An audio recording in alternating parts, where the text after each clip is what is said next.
ಇದ್ರ ಜೊತೆಗೆ ಗೋಲ್ಡ್ನ ಜೊತೆಗೆ ಯಾವ್ಯಾವ ಪ್ರಾಡಕ್ಟ್ಗಳು ಷೇರು ಮಾರುಕಟ್ಟೆಗೆ ಡಿಪೆಂಡ್ಸ್ ಆಗಿದೆ, ಯಾವ್ಯಾವ ಪ್ರೈಸ್ ಜಾಸ್ತಿ ಆಗ್ಬೋದು, ಯಾವ್ಯಾವ ಪ್ರಾಡಕ್ಟದ್ದು? ನೋಡಿ, ಒಂದು ಷೇರು ಮಾರುಕಟ್ಟೆ ಕುಸಿದಾಗ ನಮಗೆ ಇಡೀ ಜಾಗತಿಕವಾಗಿ ಏನು ಆರ್ಥಿಕತೆಯನ್ನು ಸ್ವಲ್ಪ ಕಲ್ಲೋಲ ಮಾಡೋದು ಮತ್ತು ಪರಿಣಾಮ ಬೀರುವಂಥ ವಸ್ತುಗಳು ಚಿನ್ನ ಮತ್ತು ತೈಲ. ಈ ತೈಲ ಏನಾಗುತ್ತೆ, ಒಮ್ಮೆ ಅದರ ಬೆಲೆ ಜಾಸ್ತಿ ಆಯಿತು ಅಂತಂದರೆ ಅದು ಎಲ್ಲ ಬೆಲೆ ಜಾಸ್ತಿ ಆಗೋದಕ್ಕೆ ಟ್ರಿಗರ್ ಆಗ್ತಾ ಹೋಗುತ್ತೆ.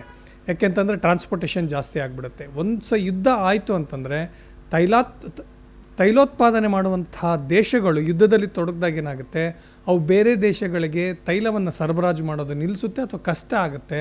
ಅವಾಗೇನಾಗುತ್ತಪ್ಪ ಅಂತಂದರೆ ತೈಲ ಯಾವಾಗ ಸಿಗೋದಿಲ್ಲ ಅದರ ಬೆಲೆ ಜಾಸ್ತಿ ಆಗ್ತಾ ಹೋಗುತ್ತೆ. ಬೆಲೆ ಜಾಸ್ತಿ ಆದಾಗ ಏನಾಗುತ್ತೆ, ಈ ಟ್ರಾನ್ಸ್ಪೋರ್ಟೇಷನ್ ಜಾಸ್ತಿ ಆಗುತ್ತೆ, ವಸ್ತುಗಳ ಬೆಲೆ ಜಾಸ್ತಿ ಆಗ್ತಾ ಹೋಗುತ್ತೆ, ಅದು ಟ್ರಿಗರ್ ಆಗ್ತಾ ಹೋಗುತ್ತೆ.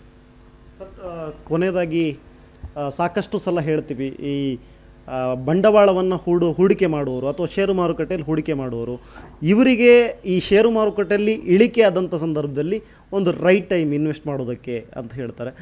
ಈಗ ಈ ಇಳಿಕೆಯನ್ನು ಹೊಸ ಹೂಡಿಕೆದಾರರು ಅಥವಾ ಈಗ ಹೊಸದಾಗಿ ಇನ್ವೆಸ್ಟ್ ಮಾಡಬೇಕು ಅಂದ್ಕೊಂಡವರು ಇದನ್ನು ಹೇಗೆ ನೋಡ್ಬೋದು ಈ ಇಳಿಕೆಯನ್ನು? ನೋಡಿ, ಈ ಮುಂಚೆನೂ ಬಹಳ ಸಾರಿ ಹೇಳಿದ್ದೀನಿ, ಈ ಷೇರು ಮಾರುಕಟ್ಟೆ ಅನ್ನೋದೇನಪ್ಪ ಅಂದರೆ ಒಂದು ಜೂಜಿದ್ದಂಗೆ. ಹಾಗಾಗಿ 4 ಜನ ಸೋಲ್ಬೇಕು, ಒಬ್ಬನು ಗೆಲ್ಲಬೇಕು. ಪ್ರತಿ ಸಲ ಬಿದ್ದಾಗ ಏನಾಗುತ್ತೆ, ದೊಡ್ಡ ಮಟ್ಟದ ಹೂಡಿಕೆದಾರರು ಯಾವತ್ತೂ ಕಳ್ಕೊಳ್ಳೋದಿಲ್ಲ, ಅವ್ರಿಗೆ ಸಿಗುತ್ತೆ, ದುಡ್ಡು ಮಾಡಿಬಿಡ್ತಾರೆ. ಪಾಪ ಇಲ್ಲಿ ದುಡ್ಡು ಕಳ್ಕೊಳ್ಳೋರು ಯಾರಪ್ಪ ಅಂತಂದರೆ ಈ ಚಿಕ್ಕ ಪುಟ್ಟ ರೀಟೇಲ್ ಇನ್ವೆಸ್ಟರ್ಸ್ ಇರ್ತಾರಲ್ಲ, ಅವ್ರು ಇರ್ತಾರೆ. ಈಗ ನೋಡಿ, ಯಾವಾಗ ಮಾರುಕಟ್ಟೆ ತುಂಬ ಕೆಳಗಡೆ ಹೋಗಿಬಿಡುತ್ತೆ, ಆವಾಗ ದೊಡ್ಡ ಹೂಡಿಕೆದಾರ ಗೊತ್ತಿರುತ್ತೆ ಯಾವ್ಯಾವ ಕಂಪ್ನಿಗೆ ಮತ್ತೆ ಬೆಲೆ ಬರುತ್ತೆ ಅಂತ. ಅವರು ದೊಡ್ಡ ಮಟ್ಟದಲ್ಲಿ ಹೂಡಿಕೆ ಮಾಡೋದಕ್ಕೆ ಶುರು ಮಾಡ್ತಾರೆ. ಪಾಪ ಚಿಕ್ಕವ್ರು ಏನು ಮಾಡ್ತಾರೆ, ಬೆಲೆ ಜಾಸ್ತಿ ಆಗ್ತಾ ಇದೆಯಲ್ಲ ಅಂತ ಮತ್ತೆ ಅವರು ಅದಕ್ಕೆ ಬಂದು ಬೆಲೆನ ಶೇರ್ಸ್ನ ತೆಗೆದುಕೊಳ್ತಾ ಹೋಗ್ತಾರೆ.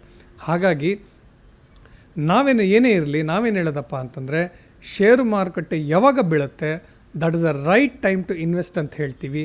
ಬಟ್ ಥಿಂಕ್ ಮಾಡಿ, ಆಲೋಚನೆ ಮಾಡಿ, ಹುಷಾರಾಗಿ ಯಾವ ಮಾರುಕಟ್ಟೆ ಅಥವಾ ಯಾವ ಶೇರ್ಸು ನಿಮಗೆ ನಿಜವಾಗ್ಲೂ ಸ್ಟ್ಯಾಂಡ್ ಆಗಿರುತ್ತೆ, ಯಾವುದು ಫೇಕ್ ಆಗಿ ಆರ್ಟಿಫಿಷಿಯಲ್ ಆಗಿ ಇನ್ಕ್ರೀಸ್ ಆಗುತ್ತೆ ಅನ್ನೋದನ್ನು ನೋಡಿಕೊಂಡು ನೀವು ಶೇರ್ಸ್ನಲ್ಲಿ ಹಣ ಹೂಡಿ. Thank you so much sir. ಸಾಕಷ್ಟು ಮಾಹಿತಿಗಳನ್ನು ನಮ್ಮ ಜೊತೆ ಹಂಚಿಕೊಂಡಿದ್ದಾರೆ.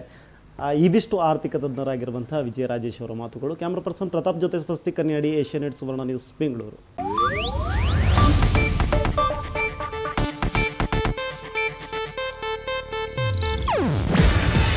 ಇದು ಏಷ್ಯಾನೆಟ್ ನ್ಯೂಸ್ ನೆಟ್ವರ್ಕ್ ಪ್ರಸ್ತುತಿ. ನೀವು ನೋಡ್ತಿದ್ದೀರಾ ಏಷ್ಯಾನೆಟ್ ಸುವರ್ಣ ನ್ಯೂಸ್.